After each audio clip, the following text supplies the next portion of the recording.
வணக்கம். நான் கௌதம நீலாம்பரன், எழுத்தாளன். நீங்கள் மக்கள் தொலைக்காட்சி மூலம் முதலாய் நிகழ்ச்சியில் பல துறைகளை சார்ந்த அறிஞர் பெருமக்களை அவர்களின் வாழ்க்கை அனுபவங்களை சொல்ல கேட்டு பார்த்து மகிழ்ந்திருப்பீர்கள். இன்று நான் அந்த முதலாய் நிகழ்ச்சியில் என் வாழ்வின் சம்பவங்களை, அனுபவங்களை சொல்ல இருக்கிறேன்.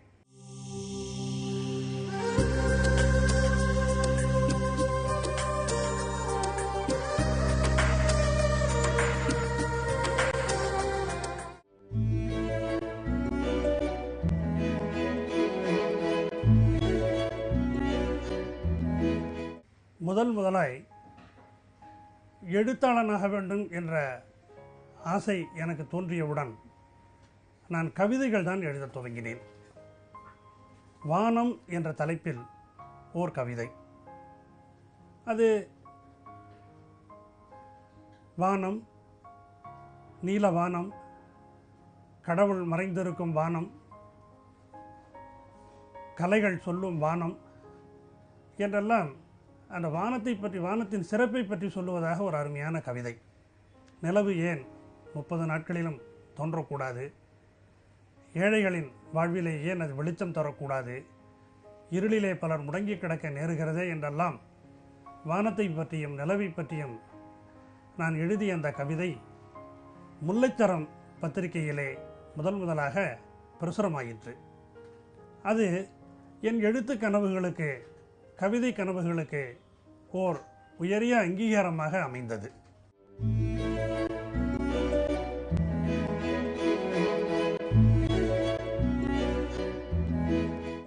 முதலில் தோன்றுகிற ஆர்வம், ஆசை என்று ஒரு மாணவனிடம் விசாரித்தால் அவன் என்ன சொல்லுவான்?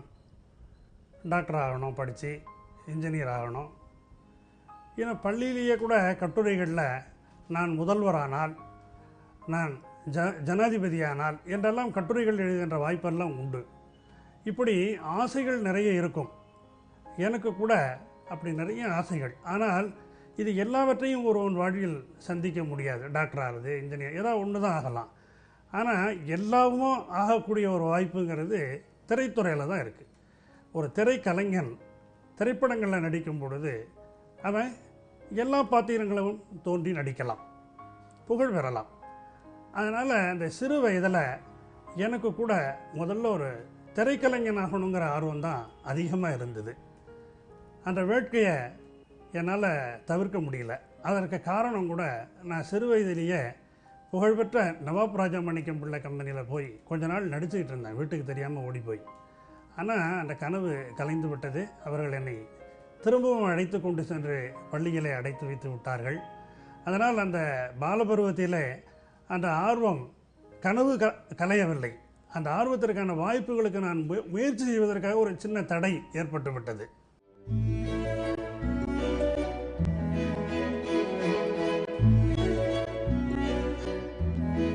தீபம் நாப்பார்த்த சாரதி அவர்களுடைய அருமையான மணிவல்லவும், பாண்டிமாதேவி, குறிஞ்சிமலர், பொன்விலங்கு போன்ற நல்ல நவீனங்களை படித்து ரசித்து அவருக்கு நான் கடிதம் எழுதி நேரில் சென்று சந்தித்த பொழுது அவர் என்னுடைய இளமை பருவத்தையும் ஆர்வ கொந்தளிப்பையும், அதே நேரம் நான் மிகவும் சிரமப்படுகின்ற, சொன்னால் நடைபாதையிலே படுத்து தூங்குகின்ற ஒரு இளைஞன் தான் நான் அன்று. எனக்கு சரியான புகலிடம், நிழல் எதுவும் இல்லை. அப்படி இருக்கின்ற நிலையிலும் இவன் இவ்வளவு ஆர்வமாக இருக்கின்றானே என்று கருதி அவருடைய அலுவலகத்திலே எனக்கு ஒரு வேலை போட்டு கொடுத்தார். அந்த அச்சகம் இருந்தது. அவருடைய தீபம் என்ற ஒரு மாத இதழ், இலக்கிய மாத இதழை அவர் நடத்தி கொண்டிருந்தார். அதிலே சென்று நான் பணிபுரிகின்ற வாய்ப்பை அவர் எனக்கு கொடுத்தார். கிட்டத்தட்ட ஒரு ஓராண்டு காலம் அங்கே நான் பணிபுரிந்து கொண்டிருந்த போது எனக்கு சில நல்ல அனுபவங்கள் கிடைத்தது. அங்கே பல புகழ்பெற்ற எழுத்தாளர்கள் அங்கே வருவார்கள். மாதந்தோறும் ஒரு இலக்கிய சந்திப்பு அங்கே நடக்கும். அது பவர் என்று ஒரு அமைப்பு. அந்த அமைப்பிலே தமிழகத்தின் முன்னணி எழுத்தாளர்களெல்லாம் அங்கே வருவார்கள்.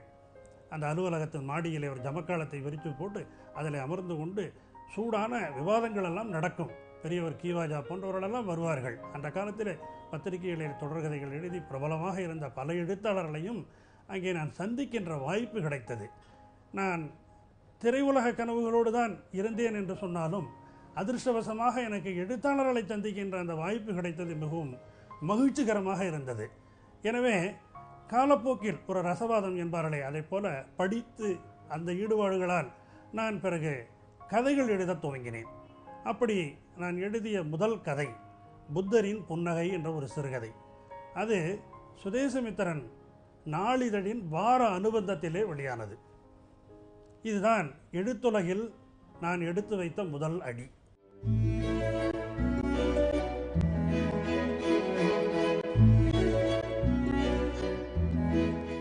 முதல் நட்பு. என்னை பொறுத்தவரையில் புத்தகங்கள் தான் எனக்கு நல்ல நண்பன். எனக்கு மட்டுமல்ல, எல்லோருக்குமே அது அப்படி இருப்பது நல்லது. ஆனாலும் கூட நான் சென்னைக்கு வந்த போதில் நடைபாதைவாசியாகத்தான் என் வாழ்க்கையை துவங்க வேண்டியிருந்தது. எனக்கென்று தனியாக எந்த இடமும் இல்லை. அப்பொழுது அங்கே பல நல்ல நண்பர்கள் எனக்கு கிடைத்தார்கள். சின்ன சின்ன வணிகம் செய்பவர்கள், பல ஆசைகளோடு இருப்பவர்கள், பல்வேறு விதமான வேலைகளை செய்பவர்கள் அங்கே எனக்கு நண்பர்களாக அமைந்தார்கள். அதிலே ஒரு நண்பர் ஜோதிவளவன் என்று பெயர். அவர்கள் அதிர்ஷ்டவசமாக அவருக்கு கவிதை எழுதுவதிலே ஆர்வம், எனக்கும் அப்பொழுது கவிதை எழுதுவதிலே ஆர்வம். அவர் சில அமெச்சூர் நாடகங்களில் நடித்து கொண்டிருந்தார். அவருடைய நட்பு எனக்கு கிடைத்ததால் நான் ஏற்கனவே நடிகனாக வேண்டும் என்ற ஆசையோடு தான் சென்னைக்கு வந்தேன். திரைப்படங்களில் நடிக்கவில்லை என்றாலும் கூட நண்பர் ஜோதிவளவனுடைய நட்பினால் எனக்கு நாடகங்களிலே, அமெச்சூர் நாடகங்களிலே நடிப்பதற்கு வாய்ப்புகள் கிடைத்தன. அப்படி நான் 1-2 நாடகங்கள், அந்த நாடகங்களிலே சில பாத்திரங்களை ஏற்று நான் நடித்தேன். நடிகன் என்ற அந்த கனவு அந்த நண்பரால் தான் எனக்கு நிறைவேறியது. அவர் பிறகு போக்குவரத்து துறையிலே ஓட்டுநராக பயிற்சி பெற்று சென்றார். அவரை பற்றி கூட பத்திரிகைகளில், ஆனந்தவுடன் போன்ற பத்திரிகைகளில் எல்லாம் கூட ஒரு போக்குவரத்து ஓட்டுநராக இருப்பவர் கவிஞராகவும் இருக்கிறார் என்று அவரை பற்றி செய்தியெல்லாம் வந்தது. ஒரு புகழ்பெற்ற ஒரு நல்ல கவிஞராக அவர் சிறந்து அந்த காலத்திலே விளங்கினார். பொன்னுடியான் அவருடைய கடற்கரை கவியரங்கத்திலே அவரும் வந்து கவிதைகளெல்லாம் படிப்பார். அப்படி ஒரு நல்ல நண்பர். அந்த நண்பரால் என் வாழ்வு பக்குவப்பட்டது என்று சொல்லலாம்.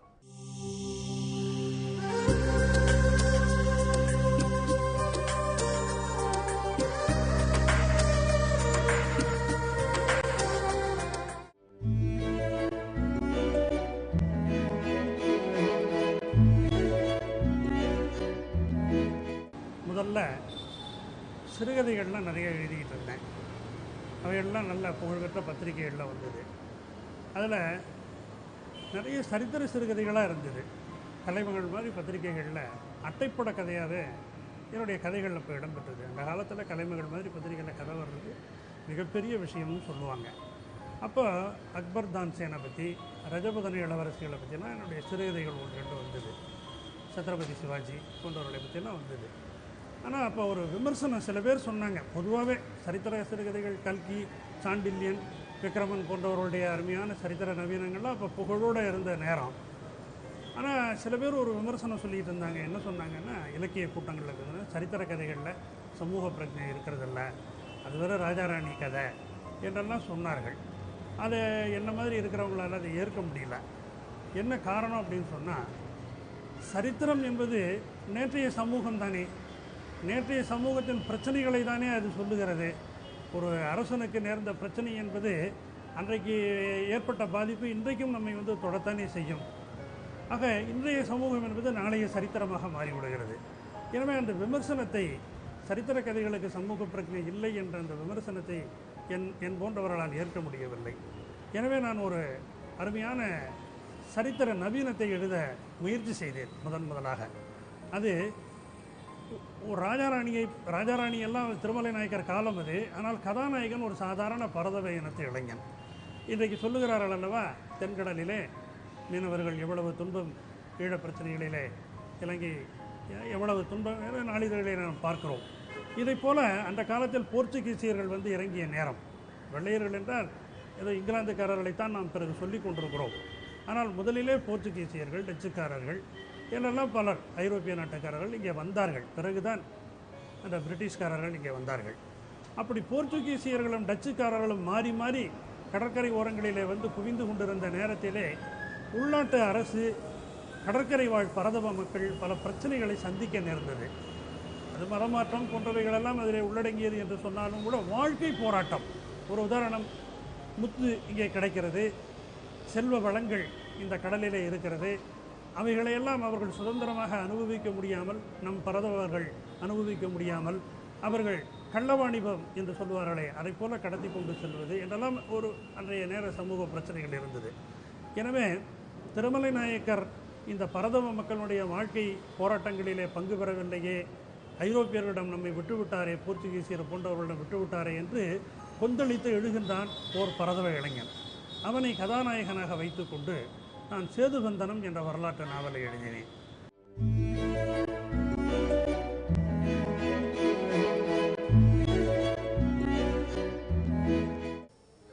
முதல் வேலை என்று குறிப்பிட்டு சொல்லுவதானால், இலக்கின்றி தெரிந்து கொண்டிருந்த எனக்கு தீபம் நா பார்த்தசாரதி அவர்கள் அவருடைய பத்திரிகையிலே பணிபுரியும் வாய்ப்பை தந்தார்.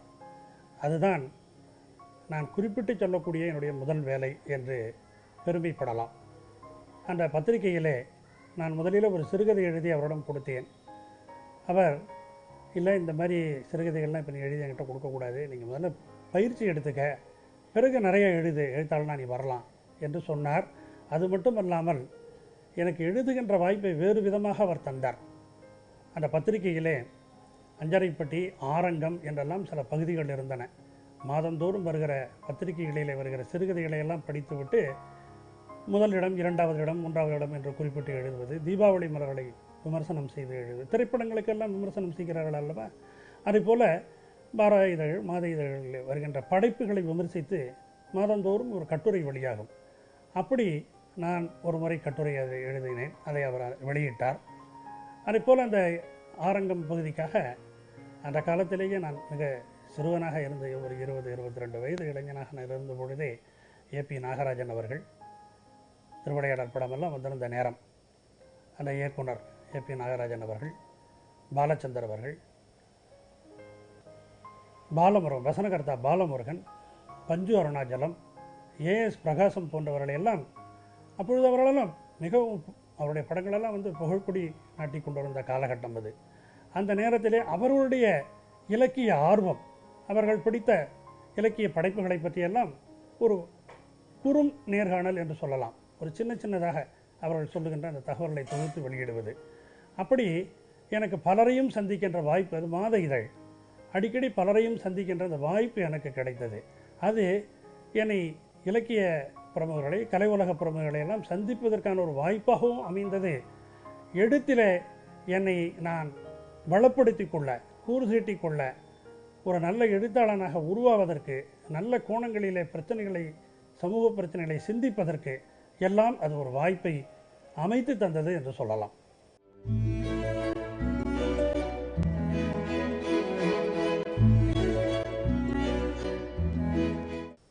முதல் மகிழ்ச்சி, இது எப்பொழுதும் மகிழ்ச்சியோடு நினைவு கூறத்தக்க விஷயம். என்னுடைய முதல் கவிதை முல்லைச்சரம்பேட்டிலே வெளிவந்தது. முதல் சிறுகதை சுதேசமித்திரன் நாளிதழின் வார அனுபந்தத்திலே வெளியானது. முதலாக நான் மேடை ஏறியது, முதலாக ஈழவேந்தன் சங்கிலிக்கு விருது பெற்றது. இப்படி நிறைய முதல் நிகழ்வுகளை சொல்லிக்கொண்டே போகலாம்.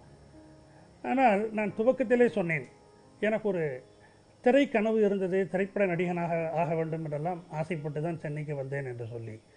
ஆனால் 40 ஆண்டு காலம் கழித்து அண்மையிலே எனக்கு அப்படி ஒரு வாய்ப்பு கிடைத்தது. என்னுடைய இனிய நண்பர் பாலன் அவர்கள், திருத்துறைப்பூண்டி பாலன் அவர்கள் ஒத்தை வீடு என்ற ஒரு திரைப்படம் இயக்குகிறார். அந்த திரைப்படத்திலே ஒரு ஹோமியோபதி மருத்துவர் வேடம், அந்த வேடத்திலே என்னை கூப்பிட்டு நடிக்க வைத்தார். உள்ளபடியே இதை கூட நான் முதல் மகிழ்ச்சி என்று தான் சொல்ல வேண்டும். என் ஆசை, கனவு நிறைவேறி இருக்கிறதல்லவா.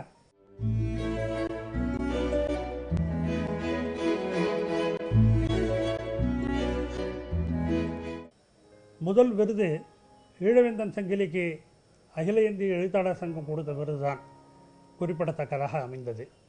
அதைத் தொடர்ந்து சேலம் தமிழ்ச்சங்கத்திலே அந்த தலைவர், முன்னாள் அமைச்சர் பெரியவர் கா ராஜாராம் அவர்கள், மிகப்பெரிய திராவிட இயக்க தலைவர்களிலே குறிப்பிடத்தக்க ஒருவர், அவர் என்னை அழைத்து தமிழ் வாகை செம்மல் என்ற ஒரு விருது கொடுத்தார். அந்த மேடையிலே கவிஞர் பொன்னடியான், நக்கீரன் கோபால் அவர்கள், கவிஞர் முத்துலிங்கம் போன்ற பல குறிப்பிடத்தக்க பெருமக்களெல்லாம் அந்த விருதை பெற்றார்கள். அவர்களோடு சேர்ந்து நானும் அந்த விருதை பெற்றது உள்ளபடியே மிகவும் நினைத்து நினைத்து மகிழத்தக்க ஒன்று. அதைப்போல் எனக்கு அகில இந்திய எழுத்தாளர் சங்கம் கல்கி விருது, பேராசிரியர் சரித்திர நாவல்கள் என்று சொன்னாலே பேராசிரியர் கல்கி அவர்களைத்தானே குறிப்பிட வேண்டும். அவர் பெயராலே ஒரு விருது, அந்த விருதை எனக்கு அளித்தார்கள். அந்த விருது வைகோ அவர்களுடைய கரங்களால் எனக்கு அளிக்கப்பட்டது. தமிழ் எழுத்தாளர் சங்கம் அளித்தது. அது ஒரு மிகச்சிறந்த விருது. தமிழ் வாகைத்தம்பல் விருதை போலவே பேராசிரியர் கல்கி விருது, இன்னும் சில விருதுகளை நான் பெற்றிருக்கின்றேன். ஆனால் அரசு சார்ந்த விருதுகள் எதுவும் நான் இதுவரை பெற்றதில்லை.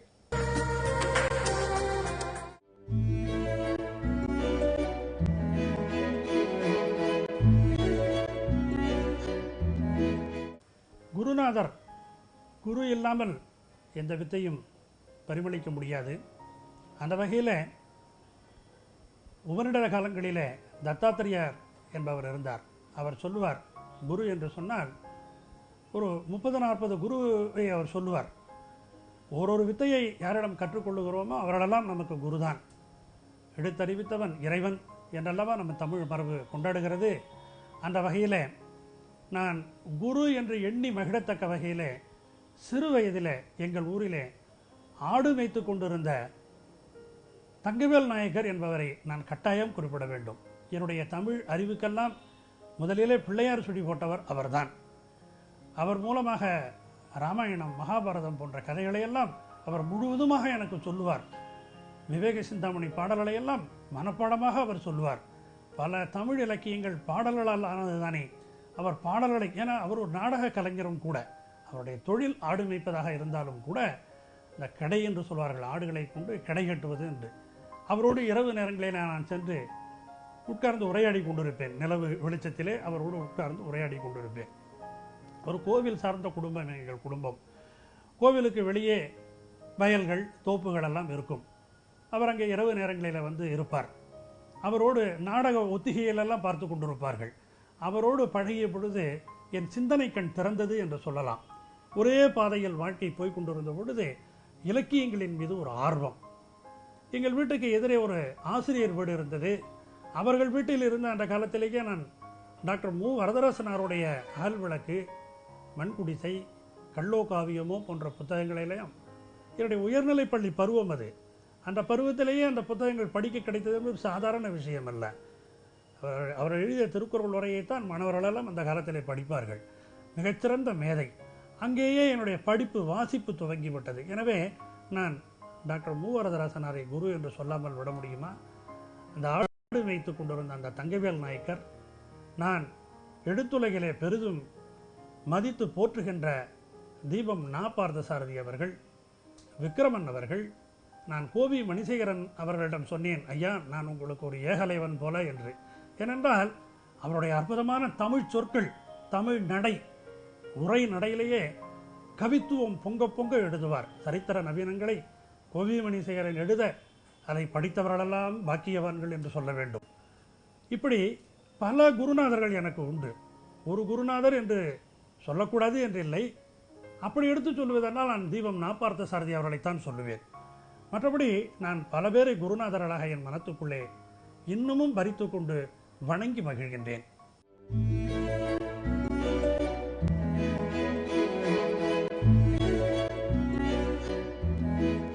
முதற் காதல் என்று சொன்னால் நீங்கள் நம்புவீர்களோ மாட்டீர்களோ, உள்ளபடியே தமிழ் தான் என் காதல். தமிழ் படைப்புகள் தான் என்னுடைய காதலர்கள், காதலிகள். சிறு வயதில் வாழ்க்கை வறுமையாக இருந்தது. என்னுடைய உயர்நிலைப் பள்ளி பருவம் என்பது வெகு தூரம் நடந்து, சில கிராமங்களிலிருந்து ஓடைகளில் எல்லாம் இறங்கி ஏறி அப்படியெல்லாம் வெகு தூரம் நடந்து போய் களைத்து போகின்ற ஒரு காலம். அந்த வயதிலே இந்த காலத்தில் இருப்பவர்களும் கல்லூரிகளெல்லாம் அதிகம் கிடையாது. நான் கல்லூரிக்கு சென்று படித்ததும் இல்லை. பிற்காலத்திலே ஒரு தகுதியை வளர்த்து கொள்ள வேண்டும் என்பதற்காக அண்ணாமலை பல்கலைக்கழகத்திலே தொலைநிலை கல்வி என்று சொல்வார்களே, அதிலே வரலாற்றில் எம்ஏ பட்டம் எல்லாம் பெற்றிருக்கின்றேன். ஆனாலும் கூட கல்லூரி பருவம் என்பதெல்லாம் எனக்கு அமையவில்லை. அந்த வயதுகளையெல்லாம் நான் வாழ்வின் வறுமையிலே கனவுகளோடு அலைந்து கொண்டிருந்த காலமாக இருந்தது. எனவே எனக்கு பெற்றோர் பார்த்து திருமணம் செய்து வைத்த என்னுடைய அண்ணன் தான் எனக்கு திருமணம் செய்து வைத்தார். என் மனைவி திருச்சியைச் சேர்ந்தவர். என்னுடைய உள்ளபடியே என்னுடைய முழு கவனம் மனைவியை கூட நான் கவனிக்காமல் எதை முழு ஈடுபாட்டோடு நேசித்து கொண்டிருந்தேன் என்று சொன்னால் தமிழ்தான். தமிழ் எழுதுவதும் நல்ல படைப்புகளை படைப்பதும் அது பத்திரிகைகளிலே வெளிவருவதை பார்த்து மகிழ்வதும் தான் என்னுடைய மகிழ்வாக இருந்தது. என்னுடைய மகன் பிறந்து ஒரு 7 வருட காலம் அவனை கூட நான் தூக்கி கொஞ்ச முடியாமல் பத்திரிகை அலுவலகங்களிலே இரவு பகலாக பணிபுரிந்து கொண்டு கிடந்தேன். எனவே நான் வருவதே தாமதமாக வருவேன். காலையில் விரைவாக எழுந்து சென்று விடுவேன். கிடைக்கிற நேரங்களிலே எங்காவது பூங்காக்களிலே போய் உட்கார்ந்து எழுதி கொண்டிருப்பேன். என் கவனமெல்லாம் முழுவதும் எழுத்து எழுத்து எழுத்து என்றுதான் இருந்தது. எழுத்தைத்தான் நான் நேசித்தேன், சுவாசித்தேன். எழுத்தைத்தான், தமிழ் எழுத்தைத்தான் நான் காதலித்தேன்.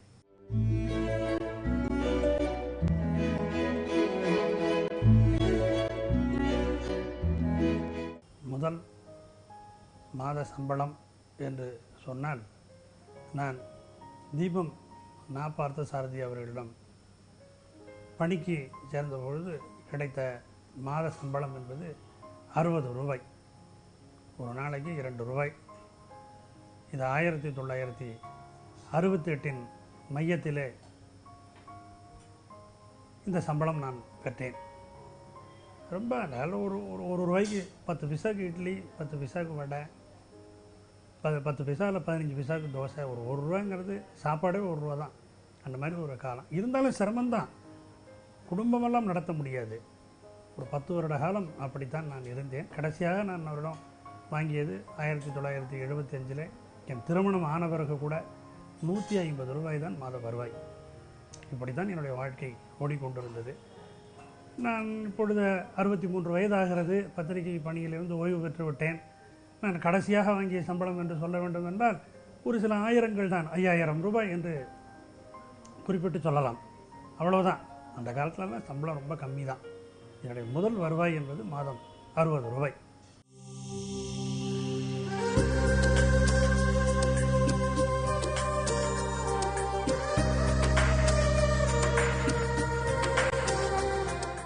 வாழ்க்கையில் எது கிடைத்ததோ கிடைக்கவில்லையோ, கிடைத்ததை நான் மகிழ்ச்சி அடைபவனாக இருக்கின்றேன். என்னுடைய எழுத்துத்துறைக்கு, என்னுடைய எழுத்து அனுபவங்களுக்கு ஒரு நல்ல சமூக அங்கீகாரம் கிடைத்திருக்கிறது என்பதில் நான் முழுவதும் மனநிறைவு அடைகின்றேன், மகிழ்ச்சி அடைகின்றேன். இந்த சந்திப்பு எனக்கு இது ஒரு மிகுந்த மகிழ்ச்சியை அளிக்கின்றது. நன்றி, வணக்கம்.